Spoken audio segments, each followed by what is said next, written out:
How's it going, everybody? Well, it's time. I want to tear into this 268 giveaway saw. Mr. Adam Windshittles sent this to the channel. Thank you, buddy. He wanted to know if I would build this and give it away. So that's what we're going to do. It's 10 o'clock at night. It's finally cool enough that I can work in here. I need an air conditioner, friends. Being an air movement guy, I'm sure I can rig something up. I'm going to bring you guys in close here, and I'll show you guys how quickly you can break down a 268, 266, 61, 272. We're not going to mess around today. I'm going to pull this thing down. When I port a saw, typically, especially something this old, I tear it right down and I replace everything. I typically don't port saws with old bottom ends. I don't trust bearings. If you go back in the channel, my 630 John thread, I ported that at the beginning of COVID a year and a half ago, or however long it was. I could not get bearings. I inspected the bottom end on that saw and I went, it's good. It's my saw. So I turned that thing up pretty warm. It lasted 10, 12 tanks and I started having bearing issues. So if you're curious in that, search in the, I think there's a playlist on that saw. 630 John thread bearing failure, I think the video's called, and you'll find it. Okay, I'm going to bring you guys in close here. Let's break down this 268 and I will tell you what I find as I find it. This saw has spark. We tested it for spark. It's got compression. In fact, I bet you this saw would run. I'm not even going to run it though, friends, because we got lots of work to do here, and I know I have seals, I have bearings, I might have a gasket set. If I do all that, we'll build the bottom end. I'm going to have to order a top end and a piston and all that. But anyways, let's inspect. We want to look at the crankshaft, the clutch, all that stuff. So without further ado, 268 XP teardown. I'll bring you guys in close. I'll grab some tools and let's get this party started. Okay, friends. So what I'm going to do, I'm going to take everything apart. I'm going to bag the parts in a bag. Here's a bag right here. I'm going to bag all the screws and fasteners in a bag. I don't need to separate and organize these. I've done so many of these saws, I know where all the screws go. If you don't know where the screws are, bag them and tag them, because sometimes maybe you don't get back to the saw for a month or two. In the long run, that's probably the better way to party, I think. Just the way I look at it. Sometimes you forget. Nothing's worse than pulling a saw apart and not knowing where the parts go because it's 6 months later or whatever. So, not that the Tin Man would ever do that. I've done it, friends. Okay, so first thing I do with these, I take the handle off. It's typically in the way. Okay, I'm going to put all these parts in a box here. Now, I'm going to do this off camera. There's no fuel in this. Let's see how much oil's in this thing. It was a little drippy. He bagged it though, so we're good. I'm going to split these cases for you guys right here on film. There we go. Take the recoil off. You can use your scrunch for that. I don't normally rush, but it's getting kind of late, and I actually got to get a load of water, friends, and our standpipe in town is broken down, which means I have to go to the next town. So I'm going to have to, it's a little bit of a drive, so it is what it is though. The fun of living in the country. Okay. So I'm going to have to find a muffler bracket for this. I might have one. Okay, so first thing I'm going to do is look at the recoil. Remember, 266, 268s, 272s, these often crack. I'll put a new rope in here. Notice it goes one turn around.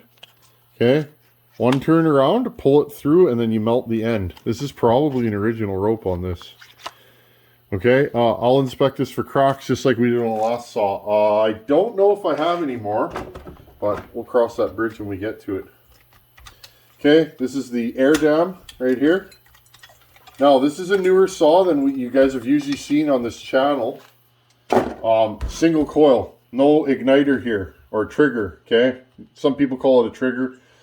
This is a one-piece coil, definitely more available, more common in today's world, so that's nice. That's the wrong size. What do we need here, friends?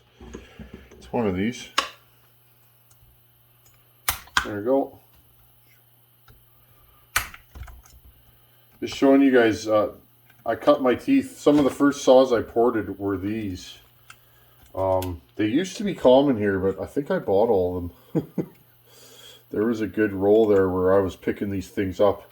Not minty ones, but I was picking them up for part saws after work. Okay, so 2 coil screws. Again, bag your stuff and tag it if you're not sure where the parts go. Here's our coil. We'll put that in the bag. Actually, we'll put that in there. Okay. So, on this saw, we have an air filter holder. Again, make sure you guys can see. Yeah, you guys can see good there. Bring you guys in real close. Okay, have an air filter holder right here. This was an upgrade. 268 was the first one to have this. 272 followed suit. So this is by the serial number, this is a 1988. I'm not sure when they stopped making these. I believe the 272 came out in 92 or 91. So this saw I think was made 87, 88, 89, 90. Not as common. They continued making a 268 in America, I believe. But it was a open port 268, more of a homeowner model. I've never seen one of those here. I've never run one. It's probably like a 61 Rancher. Okay, now you pull that off. It's probably like a 61 Rancher, but just bigger, right? 61 Rancher is open port, but it's only 60 cc's. Okay, so we got that. Again, I love this chassis of saw. This thing's in clean shape. Even if there was nothing wrong with this, at this age, I start looking for things wrong. This saw's old, right? So.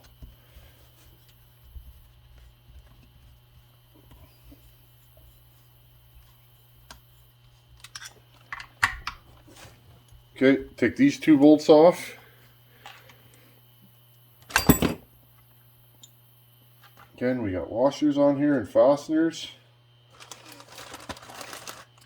Okay, now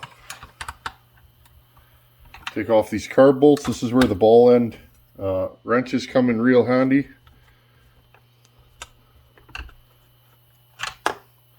Take off this filter base here. This is going to be fun. I'll make this thing just a nice daily driver. I call this kind of build. Easy to start, easy to tune. Just a good strong work saw. This will pull a 28, 32 if you can really sharpen a chain. This build will be, if you guys like my 266 that I've run on this channel forever, this will be like my 266. So, but this will have more power because with the bigger carb, you're going to get more power. This is one saw that enjoys a bigger carb, I find. Okay, choke. Be careful of these screws. They are becoming unobtainium. And you can't just go to the store and buy them. Okay, here's our carb. Again, if you're not sure what carb you have, I'm not sure if it's going to pick it up. 234, S234. This is a Tillotson HS. Pretty large carb on these. This is where the 268 got more power. OEM gasket. Intake block. Got your little divider there. We'll put the intake block back in there with the gasket. We'll put all that in here. Okay. Now, first thing you usually want to do, and I don't think I have the right tools out for this. It's okay, we'll wing it. You guys know the deal here. Spark plug. Spark plug's clean. I don't see anything too untoward. Here, I'm going to pull this off. We're going to take the saw right down. I want this thing shiny when it's done. This is a nice power saw. Take this grommet out. Okay. Take it out in one piece with that. I don't know what that is. Piece of tape. Okay, well, we might as well take the handle off. You guys just saw me do this on buck and saw. And this is the exact same kind of saw. Okay.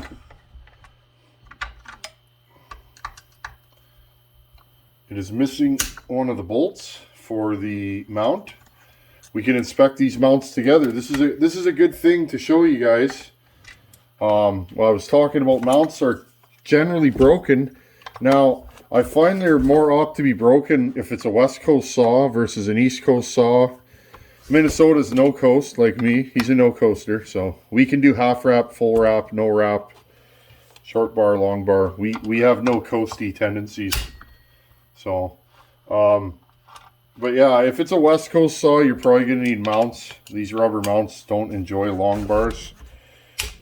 I'm still working on a setup for that. I got to run it by Fab Willie, but I think I have a solution that'll bolt up to any saw. Okay, boom, there's your tank. These are fine, they're not ripped. Typically the front ones are going to be ripped. No, these are good.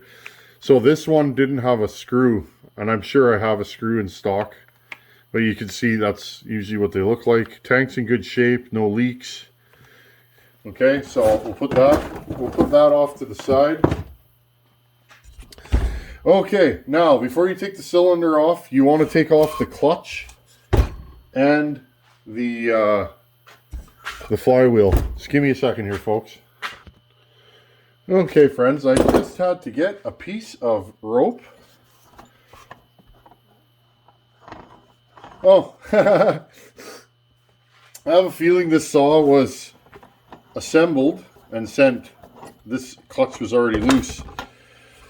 And when I undid the bolt, sometimes when I undo the bolt before I pull the pullers out, I'll literally just take this. It's just a soft mount, and I'll just give it a whack. Well, this flywheel came right off. So, we'll take it. I had one of these one time, friends. I had a puller on here and all kinds of nonsense. I fought with it for 2 evenings to get the flywheel off. So I've had them where they're real stuck. I think I heated that one. Once I heated it and thermally separated it, I can't remember what I done to that. But yeah, be aware sometimes. What you want usually is to make a puller that bolts from here to here and you push it in there. I'll make one day on video. I have a little puller that'll actually fit around these. These are pretty tight, so you can see on these, typically you see that. Okay, that is from guys doing this. Okay, you put a screwdriver in there, put a little bit of force, and then whack it. That works fine too. It's not the approved Husqvarna way, but it does work. If you're in a bind, you can do that. Okay, so we got our flywheel. We'll put that in here. Flywheel bolt. One thing you want to do is take this flywheel key off.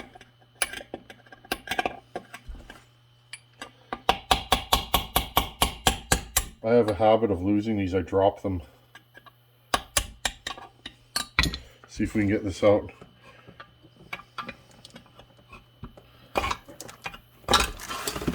Well, if it doesn't want to come out, we'll leave it. Now, one thing about this saw, it doesn't have the separate... Yeah, this thing's not going to want to come out. There we go. Oh, that was close.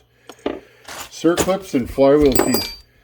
This doesn't have a separate holder for the flywheel key, or for the, sorry, the crank seal here. Okay, I'm just going to blow this off. I'll pause you guys for a second. Okay, we blew that off. You can see there's where the flywheel is, or the flywheel. I keep calling it flywheel side crank seal. These take 6202 bearings, both sides, and the same seals. Super nice to work on. These are one of my favorite saws to work on. So yeah, it seems everything's loose on this saw. I don't know if it was assembled and just shipped like that, which is fine. Saves me. Oh, that one wasn't loose. Could just be from the age of the saw. These, and you know what's nice, friends? These screws generally are boogered just from debris. Okay. There's your oil pump driver gear. It is plastic. These do wear out over time. There you go. Okay, I'll put that in there. Then there's a washer behind here. I feel like I just built one of these. Oh, because I did. I like building these. I could build these all day long. I just like them. They sound rowdy when they're ported. Easy to work on, and this is one saw that I stock parts for because I have, what, 5, 6 saws on this chassis, and I like them. There's your, oh, see, there we go. There you go, there's a prolapse seal. See that? Look, friends. So, this had, yeah, you can see where it's been worn. See that little lip there? So, this had a crank seal failure. So, if we fired this up, it probably wouldn't have been happy. Here's your bearings. You guys can see the bearings there. They're actually nice and clean. So, I've been asked several times. I can't remember who asked me. One of my buddies about pulling out crank seals. I'm not going to do it on this saw, but this is a crank seal puller I made. You can actually get it down in there. Okay, you can get it down in there and often just pull it out. If that doesn't work, I'll just run a small sheet metal screw into there. Being a sheet metal worker, I have lots of them, and then just put a piece of wood over here so you don't mar the case and pop it out. Okay, so we got all the business ends off of this thing. Let's start taking the case apart, and then we'll take the top end off and we'll split it, and we're in business. I honestly don't see anything wrong with this saw. This is what I would call a good builder. If this thing had lots of compression, I probably would just say this is too nice to build. But, I mean, is there really such thing as too nice to build? This thing is nice, friends. It's pristine. It's low hour. Doesn't have a ton of compression, though, which makes me wonder. And that's actually why I'm pulling this apart right now, is I'm curious. Sometimes you see more. What size is this? I think it's the red one, isn't it? Yeah. There you go. Let's pull the top end off. I mean, for all the time it takes, what are we at? 12, 15 minutes? For all the time it takes to pull one of these saws down, bearings are generic, seals are cheap, gasket, like it's so cheap to tear one of these down and rebuild it that for me, I just do it. If I get one of these, I literally just pull it down. I won't even run it stock. You know, or by stock, I mean how I got it. It's too easy to rebuild these. Okay, top end. Okay, boom, boom. Put these in there. Cylinder. A little bit of scoring in the cylinder. I'll wipe it down and show you guys. There you go. This is actually a great learning opportunity, friends. I'm going to show you. See, I could tell this saw didn't have much compression, right? Look at this top end. Nice and sooty. Got some scuffs here, but really there's no scoring. This is just a saw that was well maintained, well looked after. It's just worn out.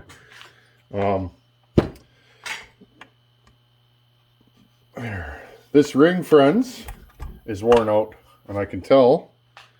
Oh, there we go. That's why it had no compression. This saw had a broken ring. I don't know if it broke whenever, but this saw had a broken ring, so I can't even show you the ring tension. But here's, look, see how the bottom end's like coated? It's got soot in it. So what happens, friends, when you have soot, right? When you have a ring that isn't sealing, what happens? The exhaust gases, actually, hey, what if we had a cutaway? We have one. If you have a ring that isn't sealing, when you go to compress your charge and then your spark plug fires, it fires slightly on the way up, right? It fires, okay? When it starts coming down, you got all that exhaust here. It'll bleed past the ring into the transfer, and it will fill up your bottom end. The byproduct of that is the saw will go lean because you're not, if you pressurize the bottom end too soon, when you open your intake, right, if you already have a partially filled bottom end because your bottom end's not leaking, when you open the intake, you're not going to get as much new fuel and air in there, and you're going to have a saw that's lean. Okay? And that's what happens to these. They start to lack power, and then they just slowly die off. Hopefully you shut them down before they grenade. Again, this is a great... Adam, thanks for setting this, buddy. This is a great learning tool. See the shine? That's a skirt that's starting to get thin. These typically don't break skirts, but it does happen. The shininess right there, that tells you everything you need to know. There you go. Okay. It's worn at the bottom there. What do we got on this side? And again, this thing was starting to go lean. We did have a crank seal leak. See, right there and right there. So, this is good stuff right here. So, I'd be surprised if this was a production saw just from the cleanliness of it. It's very, very clean saw. Actually, I'll just put this in the box. Okay. Wrist pin circlips. Let's take these off.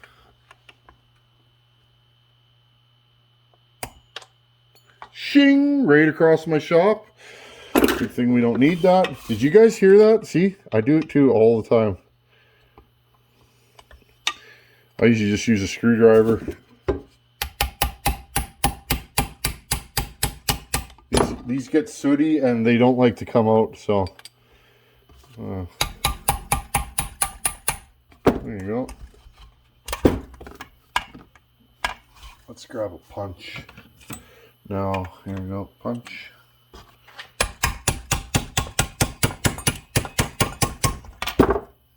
There we go. That is an OEM male cylinder. So I'm going to say this saw has never been rebuilt. All the better reason. This is what I see here a lot, friends. Husqvarnas, this is what I see. They're 30 years old. The guy's been cutting firewood with it for a bazillion years. Bought a brand new 1988, and piston and ring just get wore out. This is typical of my Husqvarna experience. Yours might vary, but I get a lot of saws like this here. Okay, so there we go. We'll put this in here. Put it in the box. Okay, let's split this thing. Wrist pin bearing. So it's nice. This saw did not blow up. It faded away, right? It was getting tired. Whoever had this shutter down at the right time, I would say. I don't know if this is one of Adam's saws or what the deal is, but this is a well-loved and well-looked-after saw. That's how a top end should wear over, 30 years or whatever. I mean, I might be wrong. It might have been replaced once, but it looks to me like that's a high-hour top end, and it did its job. I've had 266s in here that are so haggard, but they run good. First one I ever ran looked like somebody backed a truck over it. The top cover was busted. The top cover was busted. The chain brake was busted. It was like an early 80s on an SE. And I took that to the wood pile with my buddy, and I was hooked, and I bought one shortly after. Okay, friends. So literally 3 different size Allen keys, a punch, a scratch, and a pair of these, and you can tear one of these down. Wow. What does Buckin say? It's not brain science, friends. I don't know if he says that, but he should. It's definitely not brain science. These are simple motors. Anybody can work on these. Okay, here's our crank splitter. I gotta put a new end on this thing. It's starting to wear out. It's starting to mushroom. Okay, now with these, the key is make sure it is level with the height. This one's got a lot of miles on it. This is not a Husqvarna one. It's an aftermarket one. I might actually just spend the money and buy a Husqvarna one. Now, these old saws sometimes, they can be a little angry to split. So here, I'll show you guys a move. Pro tip of the day. Okay? Look, this thing does not want to come apart. Now, first thing you do, make sure all the screws are out. 1, 2, 3, 4, 5, 6, 7. Okay? If you get one of these that doesn't want to come apart, watch this. Now, if this doesn't work, we will apply heat. Ready? Look, see the gap?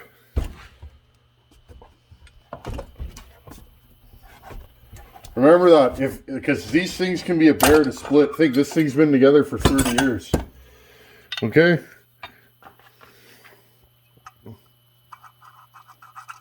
You guys know that sound. That's a dead bearing. And I can feel it crunch, crunch, crunch, crunch. Okay?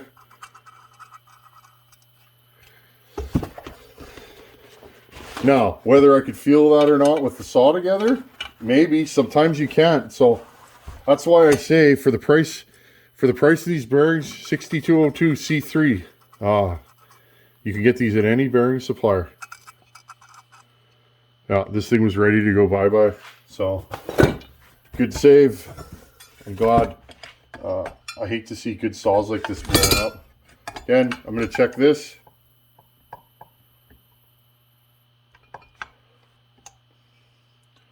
Here's pin bearings tight. I'll show you guys how to check these.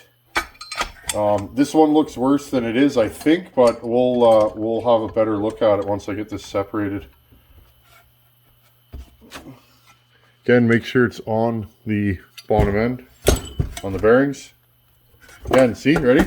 There you go. You gotta wake it up, is what they say. My brother said that. Wake it up, which means just give it a little tap with a hammer. You're not beating on it. This one's smoother, but still noisy. And again, which side is that? Flywheel side. So, PTO side is generally, not always. I have had some newer saws with the flywheel side go. Generally, it's this side that goes. Okay, we're going to finish this video up with, here, we're going to throw all this in there. I'm going to pack this with, because we literally were just inspecting the saw. If I'm going to order parts, I only want to order them once, right? So we need bearings, gaskets, seals. I think I have all that here. I'll order another gasket set. I have carb kits. It's a Tillotson RK23HS. See, look at that. All that soot was going in the bottom end. Now, if you're worried that your bottom end bearing, okay, now there's no play in this rod. Ready? Nothing. No up and down. Now, you got to have it centered to do that. They will play this way a little bit. For a second, I thought that rod was bent, but I don't think so. Check for blue, okay? It'll turn blue here. It's got this copper coating on it, or coloring. It'll turn blue if it gets hot. Like soldering a plumber's pipe, right? A copper pipe. There you go, and that's a factory crank. Okay, so there you go. In 37 easy steps, you can take a nice shiny power saw and turn it into a bag of parts and a box. Boom. There you go, friends. I'm going to move you guys back. So we will, if I have the parts here, I'll do the bottom end on this quick, and then we can wait for the top end to come. I'll have to go through my stock. I believe I have the parts to do a bottom end, so we can do that. I should have a fuel line. This thing's in nice shape. Thank you, Adam. I appreciate it, buddy. You're a good fella. Good fella. I'm just going to hang these up. Okay, friends. Well, I think we have a power saw here, so I'm happy. I didn't find anything untoward. The cases look like they're in wicked shape. The crank looks good. It was just dirty. I've seen that before. Again, if you got soot in your transfers, that is a dead sign that your rings are worn out or broken. This one happened to be broken, but often a worn out ring will cause that.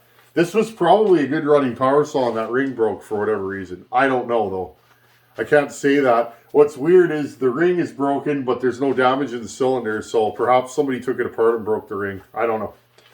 Anyhow, friends, stay tuned. We will throw this in here and there.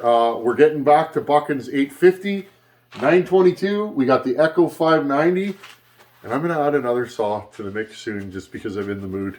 I'm feeling underported. I haven't ground on anything in a month, friends. It's been so hot out, so I need to grind. It mesmerizes me. Zing, zing. And then in my mind the whole time, I'm like, bah, bah, visualizing what the saw is going to do.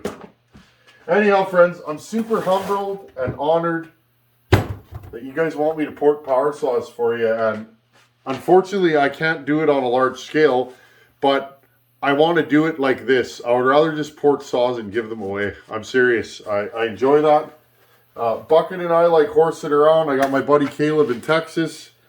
You know, but it would be nice to do this regularly. I just want to port power saws, and this is the best and funnest way to do it. Anyhow, friends, as always, thanks for watching. Take her easy. Later. Adam, thank you, buddy. I really appreciate you sending this. Later, everybody.